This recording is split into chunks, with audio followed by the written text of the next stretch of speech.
मेरा नाम राम है। मेरी उम्र 43 साल है और मैं गांव में रहता हूं। मेरा बेटा काम की वजह से शहर में रहता है। 3 साल पहले उसकी शादी हो गई थी। एक दिन मैंने सोचा कि मैं उसे और उसकी पत्नी को देखने के लिए शहर जाऊं। जब मैं वहां पहुंचा तो मेरा बेटा घर पर नहीं था और बहू घर में अकेली थी। जैसे ही मैं घर पहुंचा, बहू ने मुझे देखा और मुस्कुराते हुए कहा, ससुर जी, इतनी दूर से आपको हमारी याद कैसे आई? मैंने हंसते हुए जवाब दिया, बहू, तुम जानती हो कि मैं कितनी दूर रहता हूं। अब मेरी उम्र हो गई है और आने जाने के लिए बहुत सोच विचार करना पड़ता है। लेकिन तुम्हें और मेरे बेटे को देखने का मन हुआ, इसलिए आ गया। बहू ने कहा, सही है ससुर जी। अब जब आप आए हैं तो कुछ दिन हमारे साथ रहिए। ऐसे ही 2-3 दिन में वापस मत जाइए। मैंने उसकी बात मानते हुए कहा, बहू, अब मैं 2-3 महीने यहीं रुकने का सोच कर आया हूं। मेरी बात सुनकर बहू हंसने लगी और बोली, ससुर जी, आप तो अब पहले से ज्यादा भरतू गांव का खाना और कामकाज का असर है। अब यह बताओ, मेरा बेटा कहाँ है? मैंने उसे बहुत दिनों से नहीं देखा। वह कहाँ गया है? मेरी यह बात सुनते ही बहू का चेहरा उदास हो गया।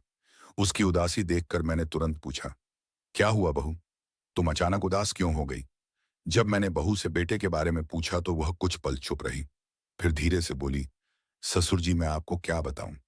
कुछ दिनों पहले हमारा झगड़ा हुआ और वह गुस्से में घर छोड़कर कहीं चले गए। यह सुनकर मैं हैरान रह गया। मैंने कहा, तुम क्या कह रही हो बहू? मेरा बेटा घर पाया, घर छोड़कर चला गया? यह कैसे हो सकता है? बहू ने दुखी होकर कहा, ससुर जी, आप अपने बेटे को नहीं पहचानते। वह मुझसे प्रेम नहीं करते। हमारी शादी को 3 साल हो गए हैं, लेकिन उन्होंने मुझे कभी खुशी से नहीं रखा। वह हमेशा अपने काम में व्यस्त रहता और मेरी भावनाओं को समझने की कोशिश नहीं करते। अब आप ही बताइए, क्या मुझे अपने पति से प्रेम और सुख पाने का हक नहीं है?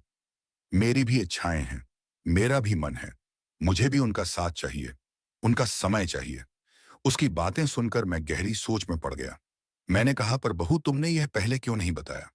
अगर तुम्हें परेशानी थी तो मुझे बताने में देरी क्यों? कि बहू ने उदास होकर कहा, ससुर जी, मैं नहीं चाहती थी कि मेरी वजह से किसी को दुख पहुंचे। मैंने सोचा कि समय के साथ सब ठीक हो जाएगा, लेकिन अब हालत और बिगड़ गए हैं। मैंने बहू को दिलासा देते हुए कहा, ठीक है, अब चिंता मत करो। मुझे मेरे बेटे का पता लगाने दो। मैं उसे ढूंढकर यहां लेकर आऊंगा। तभी बहू ने कहा, ससुर जी, उनके ऑफिस के दोस्त का फोन आया था। उन्होंने बताया कि आपका बेटा फिलहाल उनके साथ है। शायद वह गुस्से में है और समय लेना चाहता है। मैंने उसकी बात सुनी और समझाया, बहू, तुम्हें चिंता करने की जरूरत नहीं है। मैं उससे बात करूंगा और सब ठीक कर दूंगा। फिर बहू ने बात बदलते हुए कहा, ससुर जी, इन सब बातों को छोड़िए। आप बताइए, यहां आकर आपको कैसा लग रहा है?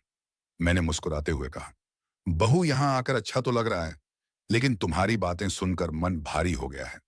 फिर भी तुम्हें देखकर अच्छा लग रहा है। तुम बहुत सुंदर लग रही हो। यह सुनकर बहू थोड़ी शर्मा गई और बोली, तो क्या पहले मैं सुंदर नहीं लगती थी? मैंने हंसते हुए कहा, पहले भी तुम सुंदर थी, लेकिन अब तुम पहले से कहीं ज्यादा सुंदर लग रही हो। शायद ये मेरी उम्र का असर है कि मैं चीजों को अब और ज्यादा महसूस कर रहा हूं। मेरी बहू स्वभाव से बहुत खुली और मोखला मन की थी। मैंने जो कुछ भी कहा, उसने उसे सहजता से लिया। ना तो वह मेरी बातों का बुरा मानती थी और ना ही उनमें कोई शर्म महसूस करती थी। वह सहजता से हंसती और खुलकर बातें करती थी। थोड़ी देर बाद बहू ने मुस्कुराते हुए कहा, ससुर जी, एक बात पूछूं? मैंने कहा, पूछो बहू, जो भी पूछना है। बोली, सासू मां के निधन के बाद क्या आपने कभी किसी के साथ आनंद लिया है? उसका सवाल सुनकर मैं कुछ पल के लिए चुप रह गया। फिर हंसते हुए बोला, "ना, यस, बहू, तुम जानती हो कि मैं नई उम्र की लड़कियों में कोई रुचि नहीं रखता। मुझे तो तुम्हारे जैसी ही उम्र की महिलाएं पसंद हैं।" मेरे जवाब पर वह थोड़ा चौंकी और फिर शरारती अंदाज में बोली, हाँ, मुझे पता है। शायद यही वजह है कि आप हमेशा मेरे पीछे घूमते रहते हैं। मैंने मुस्कुराते हुए कहा, बहू, मैं भले ही इतने दिनों से तुमसे दूर था, लेकिन मेरा मन हमेशा तुम्हारे ही बारे में सोचता रहा। तुम्हारी चिंता, तुम्हारी खुशी और तुम्हारी बातें सब मेरे मन में रहती थी। मेरी बात सुनकर बहू ने पहली बार हल्की सी शर्म महसूस की। वह थोड़ी मुस्कुराई और बिना कुछ कहे वहां से चली गई। एक दिन मैं अपनी बहू के कमरे में गया। जब मैं अंदर पहुंचा तो देखा कि वह अपने लैपटॉप पर कुछ देख रही थी।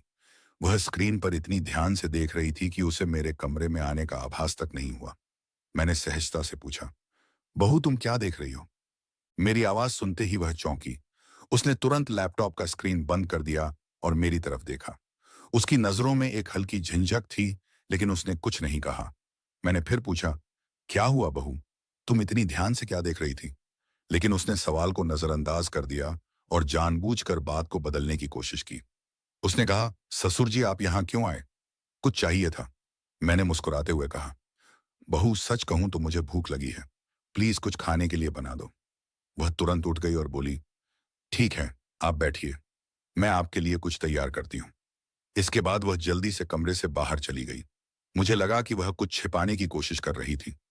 उसके व्यवहार में हल्की बेचैनी थी, जो मुझे स्पष्ट रूप से दिख रही थी।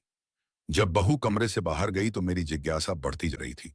मैंने सोचा, आखिर ऐसा क्या है जो बहू इतनी गंभीरता से देख रही थी और मेरे आने पर उसने इतनी जल्दी से लैपटॉप बंद कर दिया। मुझे खुद को रोक पाना मुश्किल लगा। मैंने धीरे से बहू का लैपटॉप चालू किया। जैसे ही स्क्रीन ऑन हुई, मैं हैरान रह गया। जो कुछ मैंने स्क्रीन पर देखा, उसे देखकर मेरा मन विचलित हो गया। ऐसा कुछ मैंने कभी सोचा भी नहीं था। मेरी आंखों के सामने जो दृश्य था, थी, उसने मेरे में कई सवाल खड़े कर दिए। अब मुझे समझ में आने लगा था कि बहू इतनी बेचैन क्यों थी और क्यों उसने लैपटॉप तुरंत बंद कर दिया था। यह सोचकर मैं उलझन में पड़ गया कि इस विषय पर बात करना सही होगा या नहीं। उसी समय मुझे बहू के पैरों की आवाज सुनाई दी। वह वापस कमरे में आ रही थी। मैंने घबराहट में लैपटॉप जल्दी से बंद कर दिया और उसे बगल में रहते हुए रख दिया, जैसे मैंने कुछ देखा ही ना हो। बहू कमरे में आई और मुस्कुराते हुए बोली, ससुर जी मैंने आपके लिए खाना बना दिया है। आप भूखे थे, इसलिए मैंने जल्दी से कुछ तैयार कर दिया। चल रही खाना खा लीजिए। उसकी बात सुनकर मैं थोड़ा असहज हो गया। मेरे मन में ख्याल आया कि शायद मैं उससे सीधे बात करूं। मैंने सोचा, अगर मैं बहू से पूछूं कि क्या वह मुझसे अपने मन की बात करना चाहती है या अगर उसे कोई दिक्कत हो तो मैं उसका समाधान कर सकता हूं, तो शायद वह नाराज हो जाए।